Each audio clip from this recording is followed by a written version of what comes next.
토토이 한국어 팟캐스트. 안녕하세요.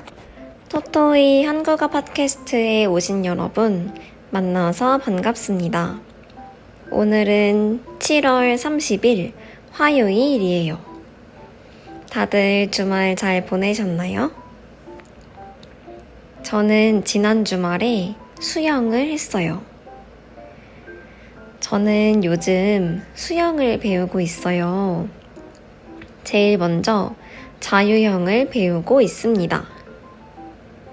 킥판을 놓고 자유형을 하고 싶은 마음이 들어서 주말에 자유수영을 하러 갔습니다. 처음 수영을 배울 때에는 킥판이 없으면 무서운 마음이 들었어요. 그런데 이제는 킥판이 없어도 어느 정도 헤엄을 칠 수 있는 적응을 했습니다. 언젠가 자유형을 멋지게 하는 날이 오면 좋겠네요. 여러분들은 한국 드라마를 좋아하시나요? 저도 예전에 영어를 공부할 때 미국 드라마를 보면서 공부한 적이 있어요. 그래서 오늘은 한국어 공부하기 좋은 한국 드라마를 소개해 보려고 합니다. 제가 예전에 4번째 팟캐스트에서도 재미있는 한국 드라마를 추천한 적이 있었어요. 오늘은 그 영상에 이어서 2번째 추천 영상입니다. 제가 재미있게 보았던 드라마와 최근에 한국에서 굉장한 인기를 끌었던 드라마, 이렇게 총 3가지를 소개해 드릴게요. 첫 번째 드라마는 이상한 변호사 우영우예요. 이건 제가 정말 좋아하는 드라마입니다. 왜냐하면 박은빈 배우님께서 주인공으로 나오시거든요. 이상한 변호사 우영우의 주인공은 신입 변호사인 우영우예요. 똑바로 읽어도 거꾸로 읽어도 이름이 우영우입니다. 이 주인공은 대형 법률 사무소에서 일을 해요. 이 변호사는 조금 특별한데요. 바로 자폐 스펙트럼을 가지고 있기 때문이에요. 그렇기 때문에 주인공은 일상생활에서 여러 가지 어려움을 겪어요. 주변에서 발생하는 작은 소리에도 민감하게 반응을 해요. 또 우리가 쉽게 통과하는 회전문도 우영우 변호사에게는 어려운 일입니다. 그치만 우영우 변호사는 천재적인 두뇌와 암기력을 가지고 있어요. 그래서 뛰어난 암기 실력, 자신만의 창의적인 방법으로 여러 가지 문제를 해결합니다. 저는 여러분들에게 이 드라마를 꼭 추천해주고 싶은데요. 그 이유에는 여러 가지가 있습니다. 우선 이 드라마를 보면 다양한 사람들에 대해 알게 돼요. 사람은 자신이 겪어보지 않으면 잘 모르거든요. 자폐 스펙트럼을 가진 사람이 겪는 상황을 드라마를 보면서 그들의 시선으로 이해할 수가 있어요. 우리에게 너무 쉽고 당연한 것들이 그 사람들에게는 신경 쓰이고 어려울 수 있다는 것을요. 또 그들도 너무나 멋지다는 것을 알게 됩니다. 그리고 이 드라마를 보면 마음이 따뜻해져요. 우영우는 변호사로 살아가며 주변의 좋은 사람들을 많이 만나요. 함께 일하는 다른 변호사들, 그리고 우영우의 아버지 등 우영우를 믿고 함께하는 사람들이 옆에 있어요. 주변 사람들의 따뜻한 애정을 느낄 수 있어서 좋았습니다. 또 우영우라는 인물이 정말 정직하고 정의로운 변호사예요. 그래서 저도 나중에 힘든 일이 생겼을 때 저런 변호사를 만나고 싶다는 생각이 들 정도로 따뜻함을 느꼈습니다. 그리고 이 드라마를 보면 저도 함께 성취감을 느끼게 돼요. 우영우는 기발한 생각으로 문제를 해결하는데요. 어떻게 이런 생각을 할 수 있을까 싶을 만큼 창의적이에요. 매 화마다 흥미진진한 방법으로 문제를 해결하는 모습을 보는 게 이 드라마의 매력입니다. 이상한 변호사 우영우는 원래 웹툰으로도 나왔어요. 요즘에는 한국의 웹툰이 인기가 많아지면 그 웹툰을 드라마화합니다. 혹시 이 드라마를 볼 시간이 부족하다면 웹툰을 보는 것도 추천하고 싶어요. 하지만 웹툰은 이미 완결되었기 때문에 이제 돈을 내고 유료로 봐야 합니다. 이 부분도 참고하세요. 두 번째 드라마는 시그널입니다. 이 드라마는 저희 남편이 좋아하는 드라마예요. 시그널은 범죄 드라마, 즉 수사 드라마입니다. 이야기 속에서 주인공들은 범죄 사건들을 하나씩 해결해요. 간단하게 줄거리를 말씀드리면 주인공 박혜영은 2015년 서울에서 일어난 연쇄 살인사건을 조사하고 있었어요. 그런데 갑자기 주인공의 무전기에서 신호가 옵니다. 무전기는 경찰들이 가지고 다니는 통신수단인데요. 이걸로 다른 경찰들과 이야기를 할 수 있어요. 이 무전기 신호를 받고 주인공은 갑자기 1989년으로 시간을 이동하게 됩니다. 과거에서도 주인공은 경찰로 활동을 해요. 그러다 이재한이라는 다른 형사를 만나게 됩니다.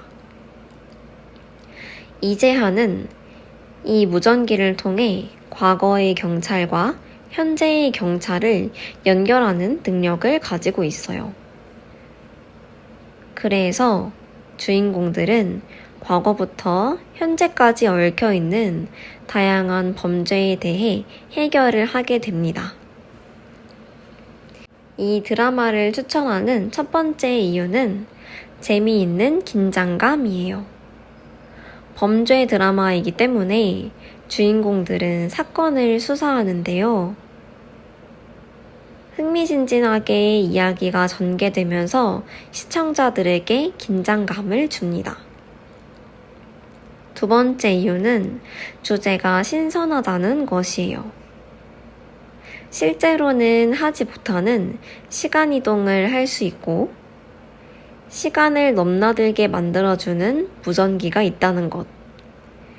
그리고 과거와 현재의 사람이 함께 사건을 추리해 나간다는 것.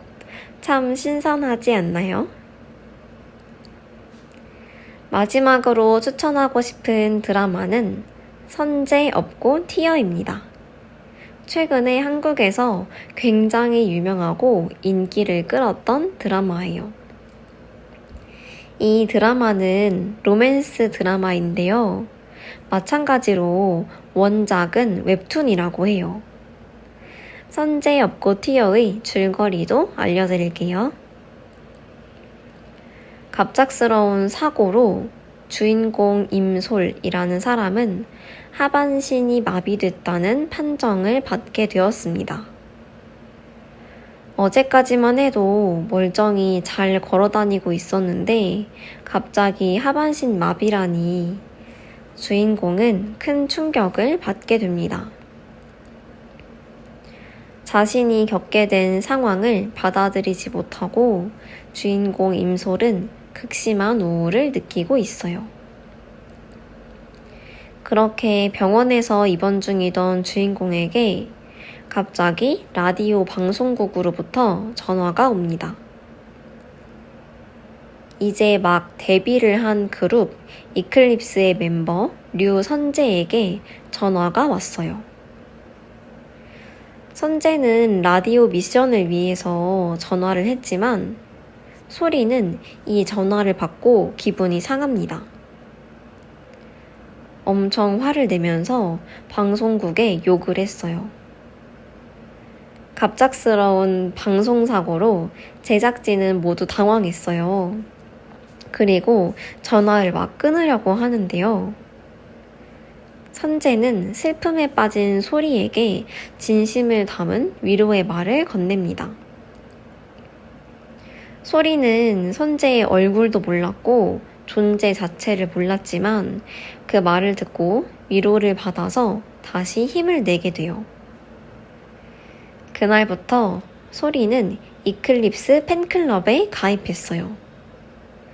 그리고 선재 업고 티어라는 이름으로 활동을 하게 되었습니다. 하지만 이클립스 콘서트가 있던 날 소리는 면접에서 떨어졌어요. 심지어 콘서트 티켓도 잃어버리고 휴대폰도 망가졌어요. 그래도 힘을 내보려고 하지만 갑자기 자신이 타고 있던 전동 휠체어까지 망가져 버립니다. 결국 소리는 길 한복판에서 다시 눈물을 흘리게 되었어요. 그러다 갑자기 백마탄 왕자님처럼 자신이 좋아하는 아이돌 선재를 만나게 됩니다. 선재에게 또 한 번 위로를 받고 소리는 팬으로서 자신의 마음을 전했어요.